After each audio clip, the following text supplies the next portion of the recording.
Le Dieu de gloire apparut à notre père Abraham lorsqu'il était en Mésopotamie.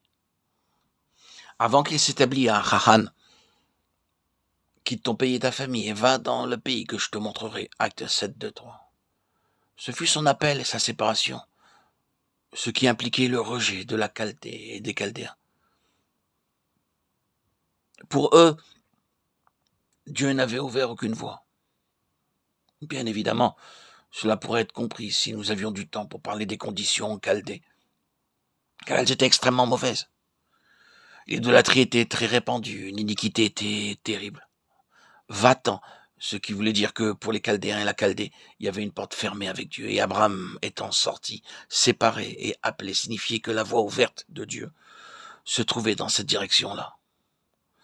Le mouvement suivant que nous voulons noter dans le cours des choses et ce à quoi nous parvenons dans Genèse 17, l'alliance faite avec Abraham, et le signe de l'alliance était d'être circoncis.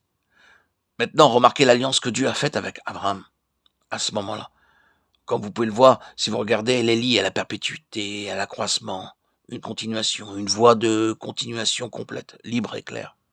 Le chemin de la vie et de la croissance. C'était l'alliance. Ta postérité après toi, Genèse 17, 7, et ainsi de suite. L'alliance était en rapport avec la vie ou la perpétuité et avec l'accroissement, la vie et l'élargissement.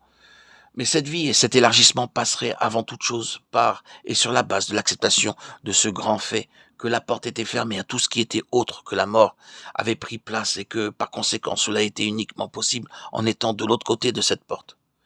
Et il s'avéra que cette porte était la porte de la croix. La vie, la perpétuité, la continuité et l'accroissement reposaient sur la croix. Et comme nous le savons si bien, c'est la signification de la circoncision. Dans le Nouveau Testament, vous le savez très bien, la circoncision est mise en relation par l'apôtre Paul avec la croix du Seigneur Jésus. Vous le trouvez déclaré de façon incontestable dans Colossiens 2:11, où la croix de Christ est indéniablement en vue. Et il est dit d'avoir été circoncis de la circoncision de Christ. Et Paul nomme cela le dépouillement du corps de la chair. Cela est lié à la croix. Donc prenez cette déclaration de Colossiens 2:11 et ramenez-la directement à Genèse 17. Et vous voyez exactement la base sur laquelle la continuité, la perpétuité, l'accroissement reposent. Là, la circoncision représente implicitement la croix, la fin de quelque chose et le début d'autre chose.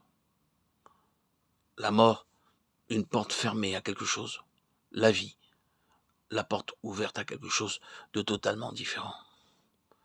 Le commencement avec Abraham donne une nouvelle race de Dieu.